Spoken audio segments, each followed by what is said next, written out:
Todos bem-vindos a mais um vídeo desse canal. Vamos ver que o STF do Brasil virou um instrumento de controle político, controle social da população.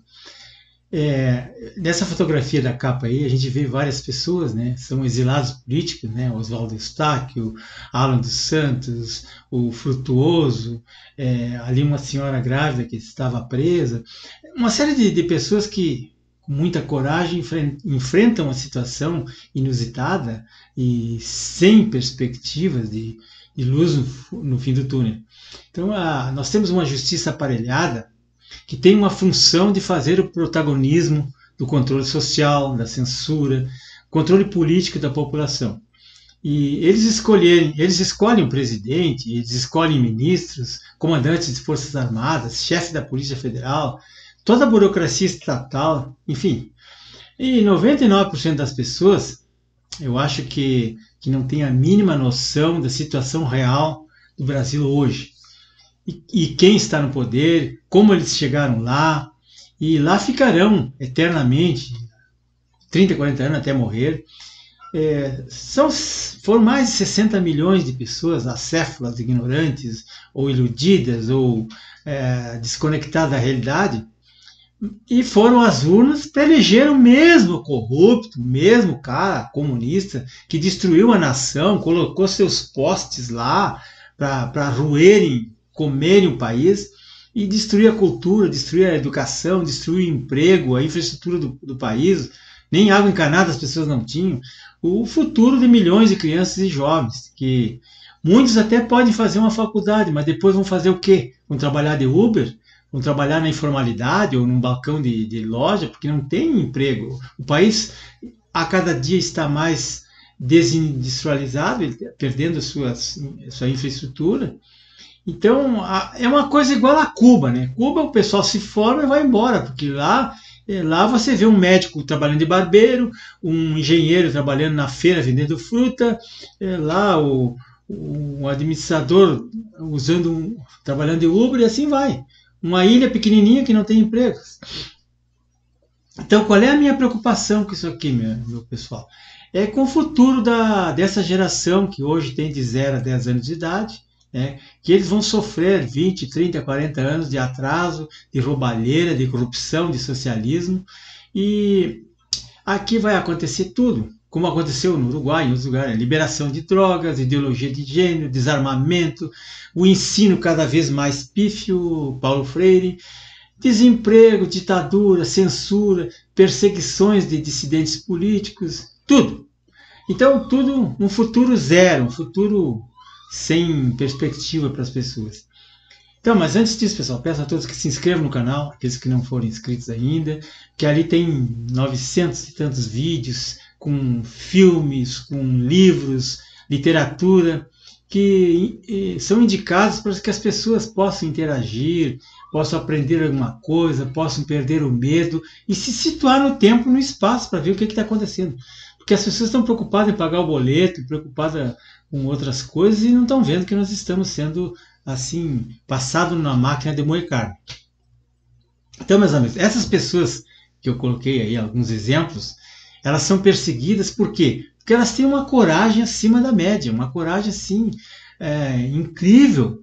Eles representam aqueles 1%, talvez um pouco menos da população, que tem consciência da mega quadrilha que tomou de assalto a República Brasileira e vai roer como um rato roe um queijo. Hoje nós tínhamos na República 3 poderes, agora temos apenas um, que legisla, que administra, que julga, que condena, que prende, que censura, que manda a polícia política buscar as pessoas até fora do país, exilados, derrubam redes sociais e causam o terror e o medo, silenciam as pessoas. Então, quando prende uma pessoa infeliz aí, né, que ousou criticar os deuses do poder, né, a lacrosfera fica vibrando, fazem festa, mais um extrema-direita, um fascista preso, que maravilha, bem feito, criticou o ministro, bem feito.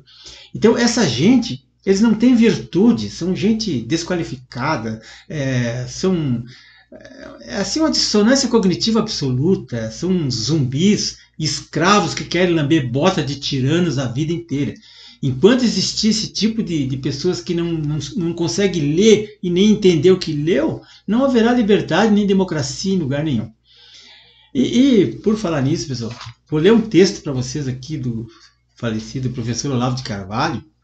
Então, que ele dizia assim, ó, isso há 6 anos atrás, fazem 6 anos isso. Ele dizia assim, abre aspas para ele: tantos hoje dizem querer o Brasil de volta, em vista disso gritam Bolsonaro 2018, mito, não sei o quê. Não quero ser estraga-prazeres, mas os comunistas não começaram a nos tomar o Brasil pela presidência da República.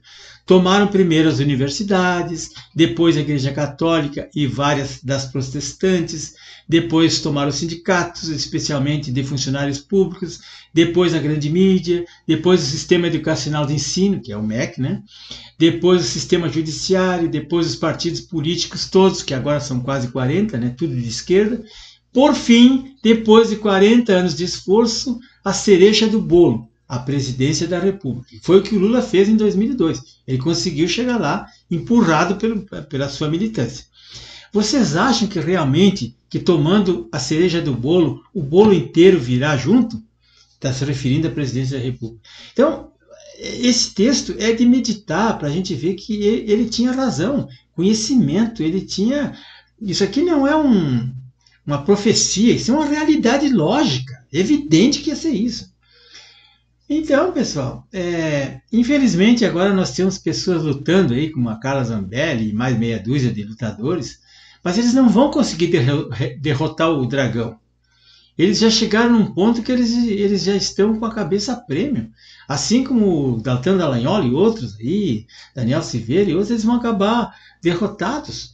Porque o próprio líder deles deveria chamar eles assim, não, para aí um pouquinho, essa estratégia não está certa, né? Vamos mudar a tática, assim não dá, para com isso. Mas não adianta, simplesmente ficar inimigo dessas pessoas que são corajosas não adianta nada. Eles estão fazendo, assim, são kamikazes, estão fazendo uma loucura tentando enfrentar um dragão com a espada de papel. Não é isso que vai adiantar. Então, amigos, tudo começa com o conhecimento, com a cultura que o lulismo destruiu no Brasil. Nós não temos mais cultura. A cultura agora é enfiar o dedo nos outros aí, é fumar maconha, é ideologia de gênero, esse tipo de coisa que vocês estão vendo aí. Então aqui eu trago para ajudar vocês alguns livros, literatura, está tudo aí na internet de graça, e um filme que vai ajudar muito. As pessoas precisam se instruir. O livro, já vou indicar esse aqui, ó, O Retrato de Oswaldo Peralva. Que livro é esse? Isso aqui é um livro escrito por um jornalista dissidente comunista. Na década de 60 ele escreveu esse livro, portanto já há mais de quase 70 anos ele escreveu esse livro, e ele está tão atual que se você ler aquilo ali, você pensa que está lendo uma coisa escrita agora, ontem. Está em PDF, né? Esse dissidente ele revela os bastidores dos dirigentes comunistas do Brasil da época, que só queriam dinheiro, luxo, viagens, amantes e mais amantes, poder. Eles iam lá na Europa caçar as amantes das loiras lá, né? E muito dinheiro e roubo, um bando de vagabundo corrupto. Depois, eu tenho outra coisa para vocês aqui também, que é um filme. Um filme é um romance, né? Castro, meu gentil assassino. É sobre a ditadura cubana e aquela agente americana da CIA que foi contratada para matar o Fidel Castro. Aí ela foi para Cuba, se infiltrou na sociedade, virou amante do Fidel Castro, teve um filho com ele, não matou o ditador e ficou tudo por isso mesmo. Então é um filme muito interessante, é um fato real, que a gente vê como esses ditadores que gostam de lagostas e vinhos franceses e belas mulheres, como é que eles são sedutores, claro que com dinheiro até eu, né, gente, com dinheiro até... E é interessante. Outro livro que eu indico para vocês aqui, ó, tá na internet aí, ó, Olavo de Carvalho, Imbecil Coletivo. Esse livro aqui é maravilhoso para as pessoas despertarem, abrir os olhos, né, ver como a gente é idiota, que a gente está sempre sendo passado para trás pelos comunistas e achando muito maravilhoso. Tem outro livro de graça que eu vou deixar no link aqui também na descrição, ó. Esse aqui, Contra Toda Esperança. Esse livro foi escrito pelo Armando Valladares, que era um escritor e poeta cubano que ficou 22 anos na prisão, em solitária, fazendo greve de fome, apanhando, sendo torturado, porque ele não concordava com a ditadura do Fidel Castro.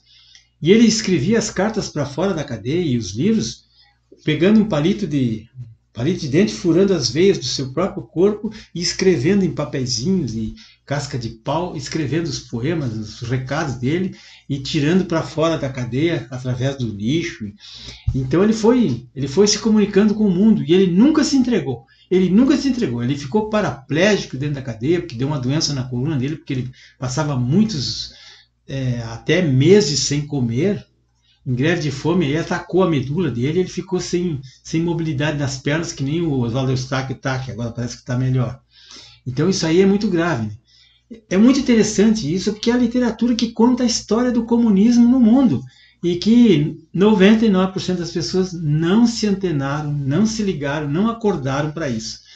Muito obrigado, pessoal. Espero que vocês se inscrevam no canal e comentem isso. É muito importante. Nós estamos vivendo uma situação terrível. O Brasil está se enterrando, mas pela nossa falta de conhecimento.